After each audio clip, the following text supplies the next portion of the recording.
So guys, ito yung idol na viral dahil sa bawal ibang tao si Bana lang. Di ba? Oo. Ingat kayo Ayan, doon. ingat din sir, ingat din. God bless you. Saan kayo magpunta? Thailand. Thailand? Mayroon na kayo doon, bro.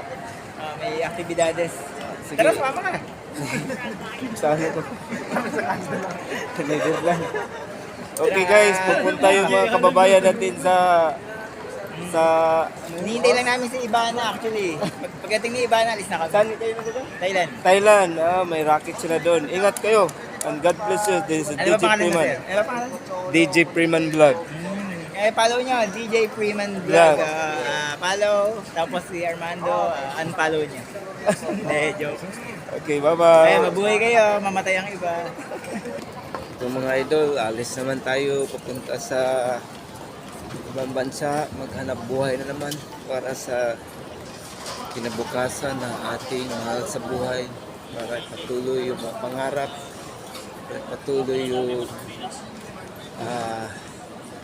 ambition or mission o vision, lalo na sa Agila. Yung kanina guys, yun ang na-viral na nakita natin na bawal umuwi ang ibang tao.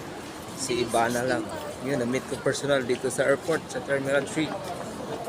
Okay, God bless you and more power. Bye-bye! See you my next video. Yun pala. Live good. Huwag kayong mahiya magtanong sa Live Good.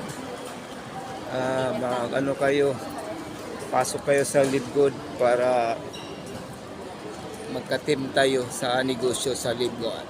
Bye-bye!